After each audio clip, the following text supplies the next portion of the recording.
Akotivach, this is Gemara Nazir Daf Nun Dalid, and we pick it up at the bottom of Nun Gimel Amid Beis. We're about 13 lines from the bottom. First word line is Aver. We pick it up from the previous line. Hi, Aver min Hameis Hechidami. What is the case of Aver min Hameis? So just to reorient ourselves, we had a machlokes Rav Yochanan Reish Lakish. This machlokes Rav Yochanan Reish Lakish was the top of this amid. That what is the status if there's not on it basar karoi?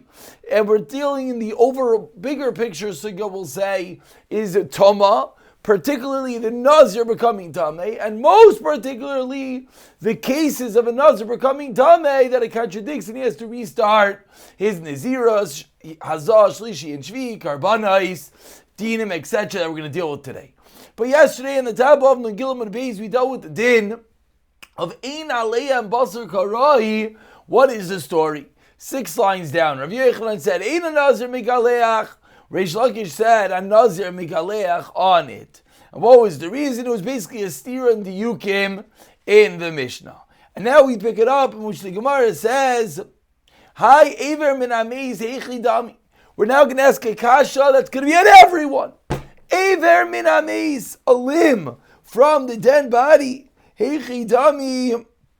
What is the case? And again, particularly if there's not enough flesh on it. Meaning if there's not enough flesh to be mitami. But there's an atzim kisaira, there's a bean the size of a barley. My time to Rav Yochanan. What is the reason for Rav Yochanan that says that you're not tamei and you don't have to shave etc. on it? Vidalas be'atzim kisaira. My time to Reish Lakish. So it's a double-edged sword.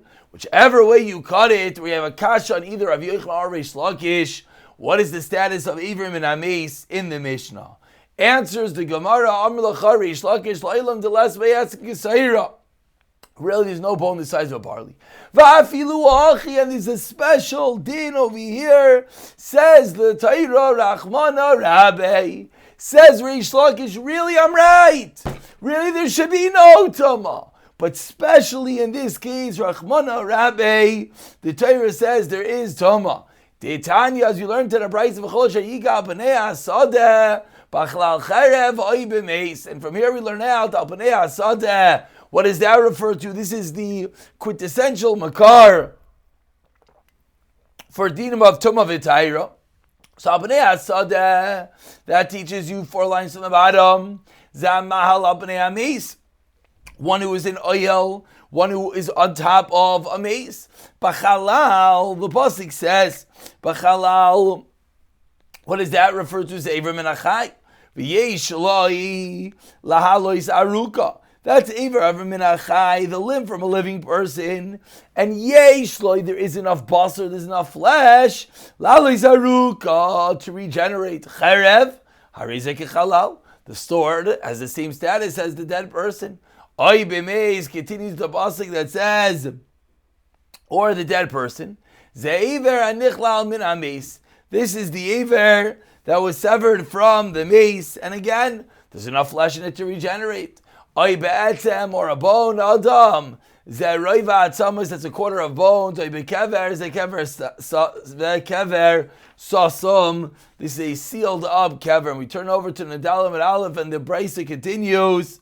The Amar Mar, I should say the Brisa continues, but the Gemara continues, explaining the Brisa. The Amar Mar, Tuma Bakas, V'oile Tuma Bakas V'yoyred. A special din of Tuma, that what happens of Tuma in a grave, Tuma Bakas V'oile, Tuma Bakas V'yoredas. That Tuma breaks through and goes up, Tuma breaks through and goes down.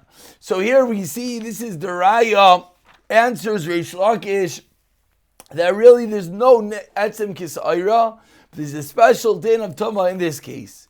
Vilu gabi negiya, says the Gemara, the Garta, touching the maze, Amar Rav Yehuda, Tanya, we learned in a Braysa, V'chanogea be'etzem ay b'chalal, be'etzem, ze etzem kisaira. What is the etzem? What is the bone? The bone the size of a barley. Oich bechalal, ze'ever anichlal min hachai, this aver that's cut off from the chai. Ve'ein boy lalos aruka, is that enough for it to regenerate? Oy b'meiz Eiver nechlam and ameis. Oy b'kever amrei shlakish. The kever shelafnei adibur is the kever before the dibur. Which dibur? The dibur. The neseres adibros is the kever before Maimid Har Sinai. There were different dinim with regard to Tumah v'Taira. After Maimid Har Sinai, it's only a yid that has tumas of an oil, but not the dead body of a non-Jew. Whereas before Maimid Har Sinai, that was not the case. So far we had a long brisa. But everyone's wondering, 1 second. We brought this brisa as a proof to Reish Lakish.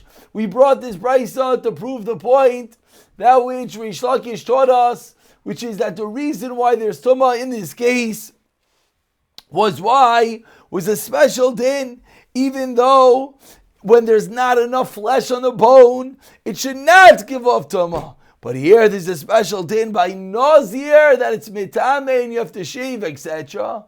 Says the Gemara, speaking out this din. Hi, Eiver min ameiz echidami. What did the brisa mean when it said the Eiver from the mace?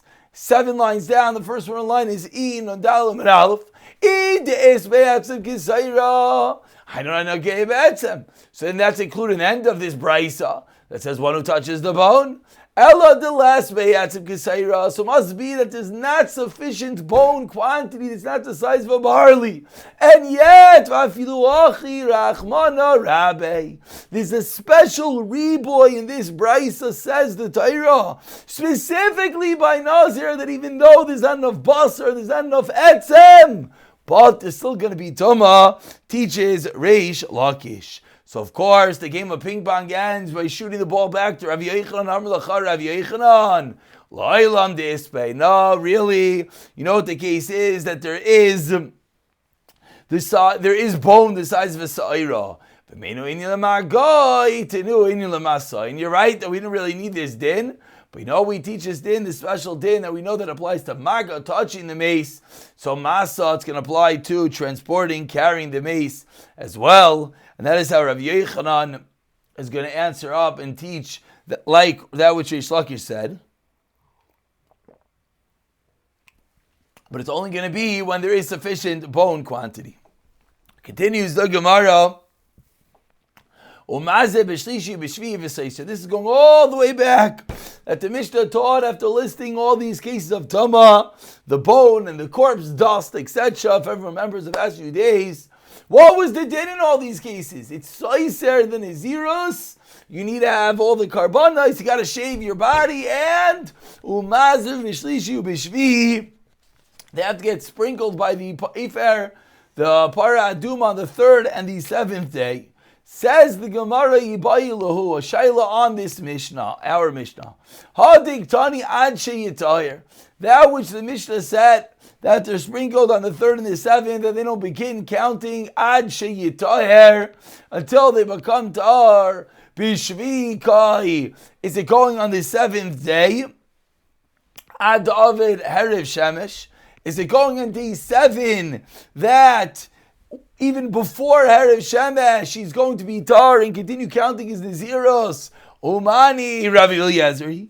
And that's going to be the opinion of Rav Eliezer that day 7 would count. Oy Dilma Bishmini kai. Or are we going on day 8? Umani Umayat Sheyitar. What does it mean until it becomes tar? Achiyavi Karbanaisav, until he brings the Karbanais. Umani Rabbanon. And that would be the opinion of the Rabbanani. So ask the Gemara, is our Mishnah going within the Shita of Rav Eliezer or within the Shita of the Rabbanan with regard to counting the Nazirus, or reverting, I should say, to continue counting the Nazirus on day 7 or on day 8? So Tashema, says the Gemara, 8 lines from the bottom. Midiktani, say from the end of the Mishnah says Maschla Moina Miyad. The end of the Mishnah said you begin counting right away. What's the obvious implication? Hareisha, which is our case. So in this case, it must be like the Rabbanim, that you need to bring the Karbanas, and you have to wait for day 8 to Mani Rabbanim, need Darmin Naziris, the Tahira. Ad Shemini Loi Chayla. So the Gemara has a beautiful raya. The din of the Mishnah is not going only according to Rav Eliezer, but rather according to the Rabbanan. And that really wraps up a few days of Daf, in which we spoke about the fundamental issue of a Nazir becoming Tahir and all the dinim, the type of Tama, the Giluach, the shaving, the Karbanais, the sprinkling of the Ephah Paraduma, etc. And now we continue with the Mishnah on the bottom of Nadalit Amid Aleph. Now we're going to have a unique middle level. A level of Toma that makes the Nazir Tameh. But he does not have to start again. He does not have to bring his Karbanais. He does not have to shave his head, etc. So very unique. We would think whenever he becomes Tameh, boom, he gets listed with the whole thing. No. We have a unique list in our Mishnah on Yudalim and Aleph of cases in which the Nazir is indeed Tameh, but he does not have to do the entire process. Says the Mishnah, Yudalim and Aleph on the bottom, Aval, but has chachais v'apra'is, canopies and stone protrusions, they're going to give off Tamah, but they're not going to mess up the Nazirus. Obey Sabras. Now the reason for all of these dinim, we're going to have to stay tuned. Some reasons might be it's because these are dinei derabanan tama. Some reasons might be that even on the daraisa level, there's a special miyot that does not apply to Nazir, which we're going to have to see. But first, we just have to read the case of the Mishnah, and then we'll dive in. So schachas, uprais, protrusions, and canopies. Obey Sabras, which is a field that was plowed over, and once a field is plowed over, we're suspectful. There might be some body parts in there. V'eretzamim, and he placed outside Eretz Yisrael. V'akoilel, v'adefek, coffin covers and coffin walls. Revi'as dam, revi'as the blood of a mace. V'oyel, v'roi v'atzama is a quarter of bones, which of course is in contrast to the previous Mishnah that was in roi v'atzamais, which was chatzi roi v'atzamais.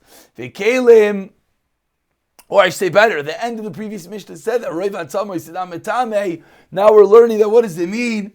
That means that you don't have to restart your Nazirus. V'kelim anoigim b'meis, u'b'meis sifrai, and the kelim that touch the mace, u'b'meis sifrai, or during the days of a Mitzaira, u'b'mei gamrai, or the days that a Mitzaira finishes, al elu, and all of these, Ein ha-Nazir megaleach. He becomes Tameh. But the Nazir is not megaleach. Umazeh b'shlishi u'b'shvi. But he does have to do the hazaya of shlishi and shvi, which of course everyone is wondering how in the world is that. This is another within the middle level, another funny middle level, which of course we're going to have to talk about. And we turn over to Nundalim and Beis. It says the Gemara, Ve'enai soiser, as we pointed out, that these days are not soiser. So again, we're learning a fascinating level that what he becomes Tameh, but it does not contradict, it does not mess up his Nazirus, and he doesn't have to bring the Karbanais, but he needs to be sprinkled on the third and seventh day.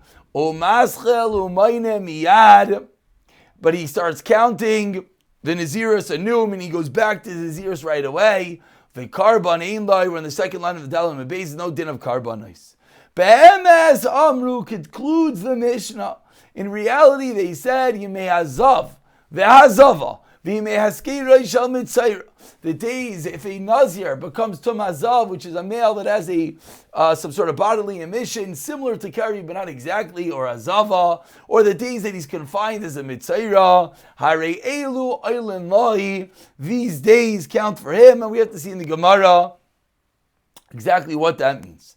Says the Gemara Nandalid Amid Beis, diving into the Sugya of Tumah V'Taira, beginning by quoting a Mishnah in Ahalis.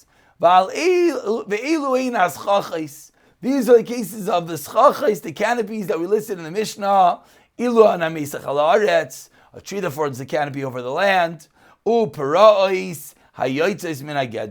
protrusions that come out of the wall. These are going to be cases that they're going to carry the tumah over, but the Nazir is not going to be tummy to the extent that he needs to start again. We'll continue 5 lines down in Dalam and Beis, in which the Mishnah said, Eretz Amim, which is any place outside of Eretz Yisrael, has this thing as well, that the Nazir becomes Tameh, but he doesn't have to start again. So Ibayilahu asks the Gemara, Eretz Am, this status of Eretz Amin, this is really a Shas Shaila. Misham Avira Gazru Aleo. Oidilma Misham Gusha Gazru Aleo. What is the reason that Eretz Amin is Mitame? Is the reason. We had this in the beginning of the Masechta, we have this elsewhere in Shas. Misham Avira. The airspace contaminates. Any airspace outside of Eretz Yisrael makes one Tameh or Gusha. Or is it touching the land? Now the difference would be, Gusha would be a Gezerah because there might be Tamei Mace, there might be dead bodies in the land, etc. Whereas Avira would be more of a general Gezerah Derabana. We don't want you leaving Eretz Yisrael. If you do, boom, you become Tamei. So what is the reason that there is Tumah and Eretz Amin? And then Afkamina, the practical case that's going to make a difference is when you don't touch the ground, but you're in the airspace, you're floating in a box. So now, if it's because of Avira, you're going to be Tamei. It's Xer Rabbanan. If it's because of Gusha, Lamaisa, you didn't touch the ground, you definitely didn't come into contact with any corpses. So Tashema says the Gemara, let's bring a raya. I apologize for the video slowness. Said the Mishnah that in this unique middle level in which he becomes Tamei, he doesn't have to make him start his Naziris again, but there is a din of Hazaya on Shlishi and Shvi. There's a din of the Ifar Bar Aduma. And if the reason that Eretz Amim is Tamei, Gzeir D'Rabbanan, you shouldn't have left Eretz Yisrael. Hazah Lamali. What's this din of Hazah doing here?